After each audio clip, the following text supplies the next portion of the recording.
Hello, friends. Merry Christmas, each and every one of you from Steve in Southern Illinois.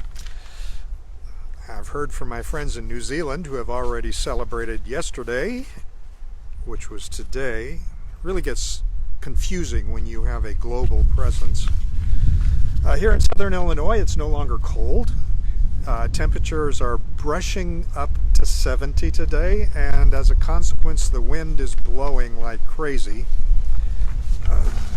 So I have repositioned in an attempt to keep the static down. But send me a comment if you are having trouble hearing today. I may have to take us inside. If you want to find something, you need to search diligently. If you want to rejoice, you have to wait patiently sometimes. And if you want to discover something, you always have to step out of your comfort zone. What follows is a trio of parables of sorts. A couple of years ago, we had a series of curious events that happened here in our community. One night, it was late at night, Vivian and I were already in bed, and all of a sudden the doorbell started ringing on the front door and there was pounding. Somebody was impatient. I rushed down to the door, and outside, I looked outside and I saw a young man. I knew him from around town. He's the son of one of my friends, John. Fine young man, always courteous and respectful and fun. So I opened the door and I said, "What's up, John?" He said, Dr. Scott, is there a baby in your garage?" I said, "What? Where are you coming from? What even gave you this idea?" He said, "Well,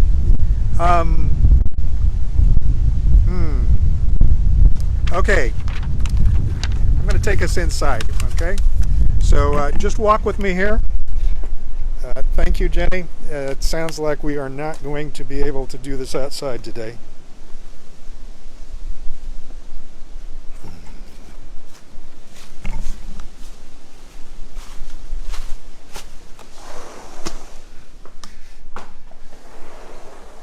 Vivian is going to be aghast because this is the part of the house that she is most embarrassed by. Because it is the site of my mess.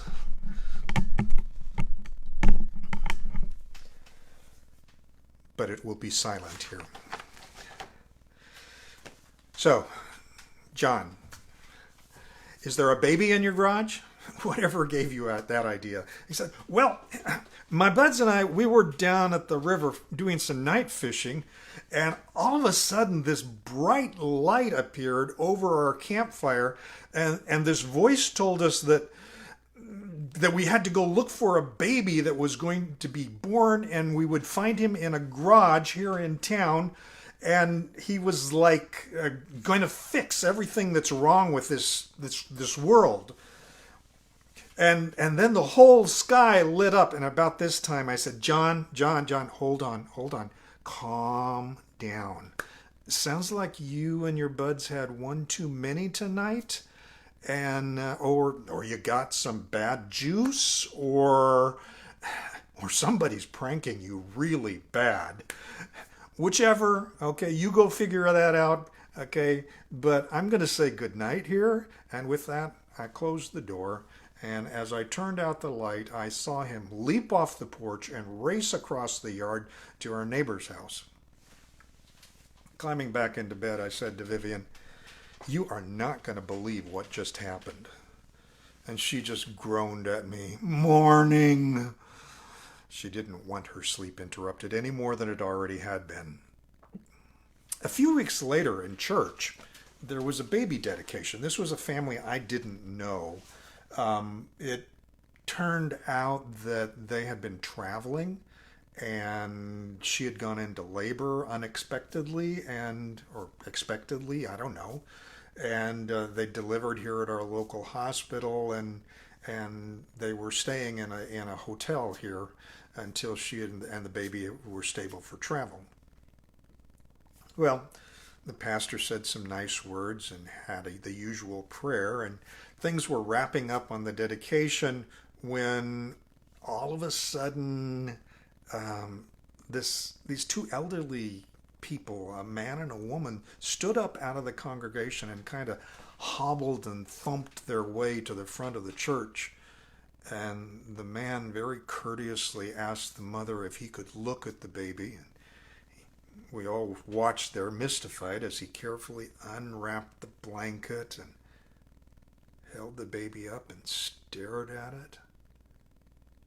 And then all of a sudden, he got so excited and he went into this rant about how this was the baby he had been promised. This is what he had been waiting for. This was the last thing on his bucket list, and now he could die. I mean, it was crazy. Okay, and then the woman, she grabbed the baby and she started. If you can race when you're hobbling, she started racing around the congregation, showing it to people, saying, "Isn't it wonderful? Isn't it wonderful?" Well, the mother and father, the parents of the baby, were just standing there dumbfounded, okay? And let me tell you, the rest of the congregation, we were in the same state. And finally, the pastor got control of the situation, got things calmed down, got the baby back to the mother, and we thought and was going to go on with the service. But the elderly man and woman, they weren't really on that agenda, and they immediately left. And I heard later they went all over town, just telling everybody about this wonderful thing that had happened. A baby.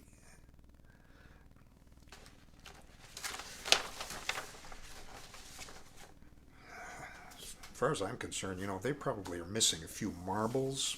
Okay. But then, I don't know, maybe several months later, I heard from a friend who works in a restaurant downtown that this group of foreigners drove up in all these fancy SUVs and cars and stuff, and they were eating, but as they were eating, they were asking questions, and their accents were really heavy. She couldn't understand everything that they were saying. But she got that they had traveled from their country to southern Illinois. Yeah, that's right, southern Illinois. The middle of nowhere, according to my family, to southern Illinois, looking for a baby who supposedly was destined to be a king, somebody important on a global basis. Yeah, as if. Okay. They didn't have a family name to search for, any description of where the baby would be found, or any other details. They just showed her some astrological charts and some such. Okay, I mean, she couldn't make heads or tails of it, and she just played dumb, like she didn't understand what they were saying or were talking about, which I would have had to do too. Okay, and finally they left the restaurant. But later, she heard that they descended on the home of an immigrant family who had just settled here. And they had a big shindig with fancy presents and speeches and the like, okay? Which must have put the family on some agency's radar, because they left town very shortly thereafter. And there was an immigration sweep that came through, and things got really ugly for a while. Okay? So there you have it. Okay? Sounds like a whole bunch of foolishness on the face of it, but it's got to mean something, doesn't it? I mean, people don't do such craziness for nothing. Do they? Let me know if you figure something out. I'll see you next week.